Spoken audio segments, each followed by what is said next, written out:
Goeiedag, ik rij vandaag met een hele bijzondere auto, namelijk met een Mercedes-Benz S-Klasse. Of moet ik zeggen, heute werde ich fahren mit einem ganz schönen Mercedes-Benz. En wat voor een? Namelijk een S500. Een auto in de luxe klasse die heel wat concurrentie voor de kiezer heeft tegenwoordig. En of de Mercedes met de S-klasse nog steeds de koning is van de luxe auto's, daar vertel ik je vandaag alles over in deze video. Alleen wil ik iets anders beginnen dan gebruikelijk, namelijk met jullie het fenomenaal mooie interieur te laten zien. Laten we beginnen.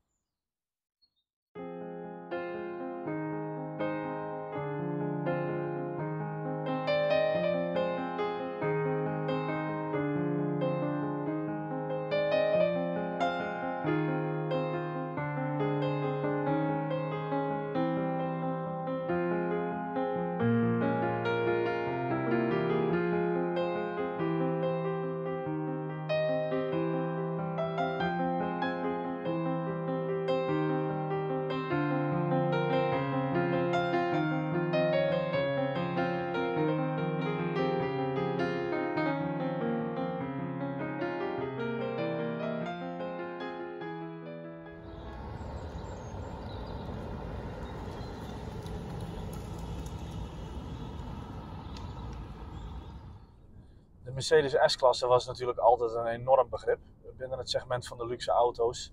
En eigenlijk was het eenzaam de top voor Mercedes tot ongeveer eind jaren 80. Toen kwam er wat concurrentie. Onder andere vanuit BMW met de 7-serie, vanuit Audi met de V8, wat daarna de A8 is geworden. En natuurlijk vanuit Lexus met de fenomenale LS400. Nou, dat heeft ze wel even op scherp gezet. Ze kwamen vervolgens halverwege jaren 90 uit met de S-klasse van het W140 chassis. Daarmee kwamen ze hartstikke goed terug. Zeer innovatieve techniek, nog steeds de enorme betrouwbaarheid. En sindsdien zijn ze toch altijd wel aan de top gebleven. Ik spreek me niet vaak uit over ontwerp in deze video's. Want ja, dat is iets wat je prima zelf kan bepalen of je een auto mooi vindt of niet. Maar iets wat ik wel vind dat ze heel erg goed doen bij Mercedes-Benz, en met name met de S-klasse, is in het design een combinatie van kracht en sportiviteit. Als je de S-klasse ziet rijden, eigenlijk van iedere generatie, dan heeft het een enorme statige aanwezigheid. En tegelijkertijd ook toch ook wel iets sportiefs en sterks. En ook als je de auto ziet rijden op de snelweg, kan ook wel door de luchtvervuiling komen natuurlijk, maar anderzijds ook wel door het ontwerp. Dan zweeft de auto bijna. Het heeft een enorme sterke, krachtige, maar ook rustige aanwezigheid. En dat komt ook terug in het ontwerp. Ja, en ik vind dat ze dat gewoon echt heel erg goed doen.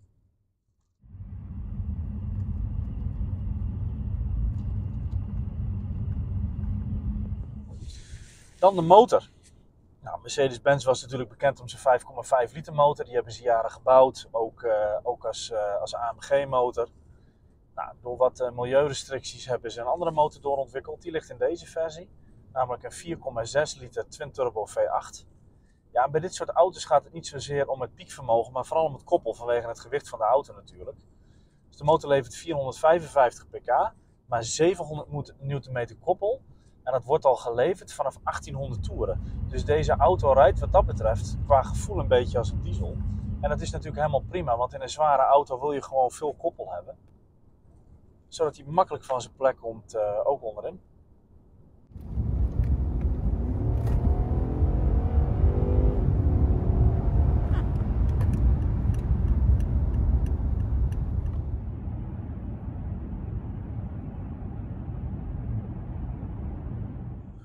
Met betrekking tot de versnellingsbak zit een 7-bak in.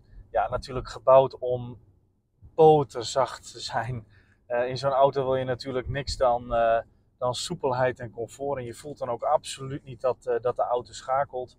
Je kunt de bak wel in sportstand zetten natuurlijk, of in comfort. Schakelt die wat later, wat agressiever. Daarnaast heeft de auto ook vierwielaandrijving. Het is een 4MATIC.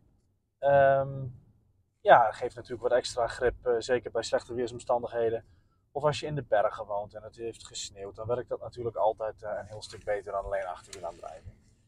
Ja, ik moet zeggen dat de bak schakelt gewoon boter en boterzacht en dat is ook wat je wil. Er zitten flippers aan het stuur, dus je kan hem bedienen, maar ja, je ziet totaal de toegevoegde waarde daar niet van in een auto als dit. En daarnaast zit de versnellingspook, om het zo te noemen, typisch zoals bij deze generatie Mercedes, een klein hendeltje aan het stuur. Ja, dat werkt ook gewoon bijzonder prettig. Ja, dat is heel natuurlijk en je went er eigenlijk gelijk aan.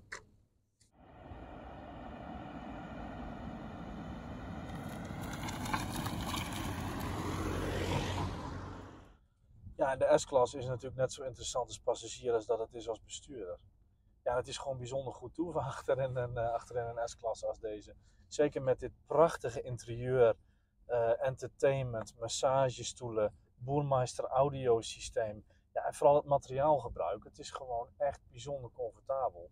En het is bijna alsof je in een soort 5-sterren hotel lounge zit of in je eigen privéjet. Ja, dat doen ze gewoon fenomenaal. Ik bedoel, het hout, het leer, die zachte kussentjes. Het is echt bijzonder in vergelijking met de concurrentie in die zin.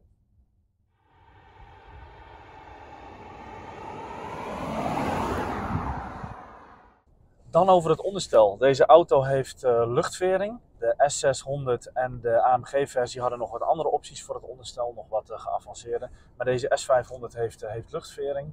En wat ik het mooie vind aan deze auto is dat de meeste auto's tegenwoordig heel sportief zijn afgeveerd, zelfs de grote luxe auto's.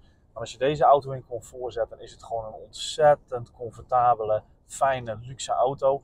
En eigenlijk mis ik dat wel, want tegenwoordig zijn alle auto's zo ontzettend stug. Ja, dit is een van de weinige auto's die je gewoon nog op ultiem comfort kan instellen. En ik vind dat bijzonder prettig rijden. Zeker na een dagje circuitrijden.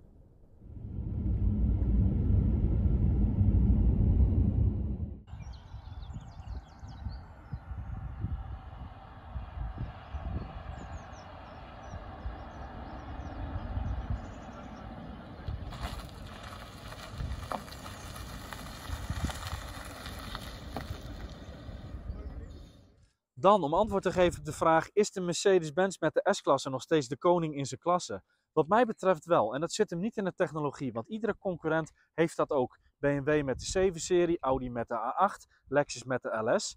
De Mercedes is de koning van zijn klasse vanwege het enorme mooie materiaalgebruik en het gevoel van luxe en uitstraling dat de auto creëert. Misschien is het ook wel merkgevoel, maar het is zeker ook gewoon de kwaliteit van de gebruikte materialen in het interieur en in het exterieur. En wat mij betreft is daarom de Mercedes-Benz nog steeds met de S-klasse de koning van de luxe auto's. Hartelijk dank vanuit Maastricht en Château Neerkan. Tot de volgende keer.